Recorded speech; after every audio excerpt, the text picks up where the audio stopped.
Hello, my name's Patrick Lennon and I edit the Fighting Talk page in the Daily Star newspaper, as some of you may or may not know. Now, Doug Williams approached me a little while ago saying that he had something to say, that he had a message for the British wrestling fans. Doug was nervous about this message, but he said to me that if I hadn't heard from him 48 hours before the Art of War show this weekend in Wolverhampton, that I was to deliver this message to you. Now, here we are, it's 48 hours before the show, as our lovely publication shows us here, and here, as promised, is his message. I was approached 4 months ago by a representative for a group of international businessmen. She explained to me that they were in the process of taking over the world's largest wrestling company. She told me that the group that she worked for had already convinced the owner of the company to float it on the stock exchange, and that as a result they'd not only bought a large number of shares under the guise of a multimedia company that they owned, and that this also weakened the hold that the owner would eventually have on his own business. The next stage was to engineer several events in order for this company to lose fans and viewers in not only their domestic market, but also their large overseas markets too.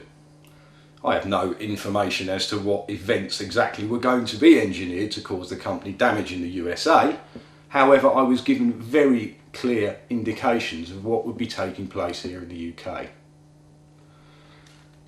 Action would be taken via plants in the company that would see them fire former top UK talent who are now contracted for no apparent reason, while signing up new top UK talent from smaller British rivals in order to build up anger towards the US giant.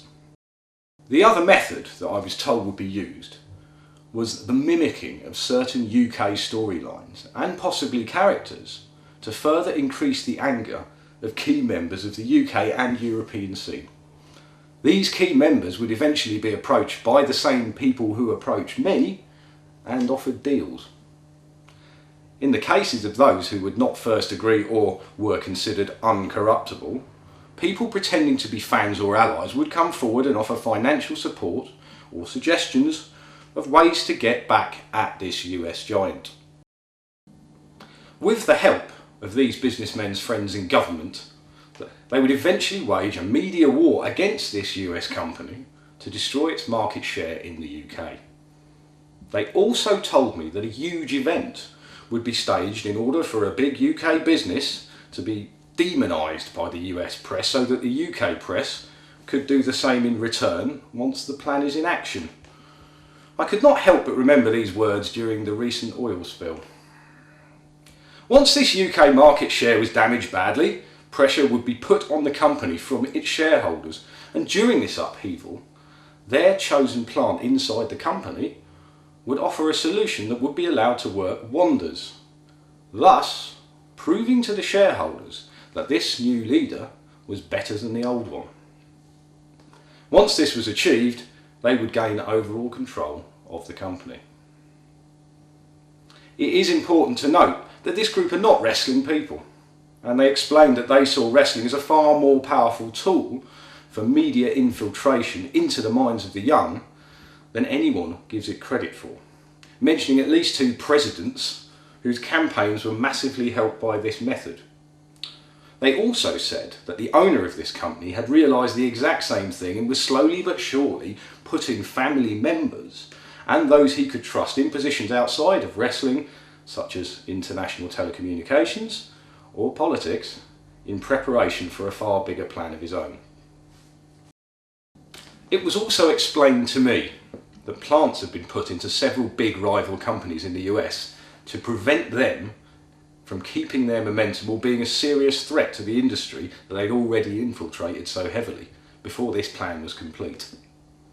They will use the engineered events that they spoke of to raise huge media concern about the industry and its safety standards. At which point, they will legislate pro wrestling through the courts so heavily that no one will be able to promote it outside of the company that they own. I would not be told what my role would entail until I accepted their offer.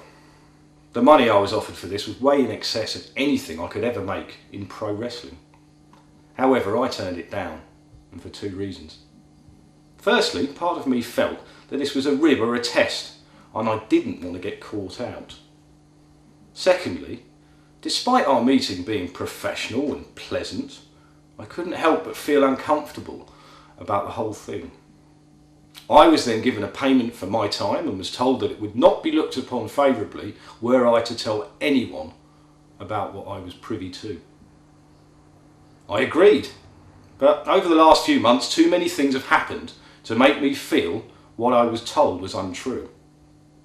We have seen many of our top talent drop for no reason and new ones signed, seemingly to spite our domestic companies, including the top stars for both the FWA and All Star. I have also witnessed FWA storylines being used in the world's top wrestling promotion. I have also seen their rivals' momentum knocked massively by people claiming they were there to help. I feel that elements of this may have also factored into the reasons I was unable to return to the UK for the Art of War show. This is why I've come forward now, even though I am legitimately fearful for my safety. I have handed this message to a respected member of the national press in the hope that this will safeguard my security. I hope you can understand why I felt that it was extremely important to make public, as if this is all true. It has huge ramifications for all of us, and not just those involved in pro wrestling. So reads Doug Williams' statement. I've read it out word for word, as I said to him that I would do. Now, I'm sure you agree there are some elements of that statement which seem a little bit far-fetched, but I know for a fact that Doug is taking it very, very seriously. Thanks for listening, and thanks for reading. Keep up with the FWA on a Friday in Fight and Talk in your Daily Star. Peace.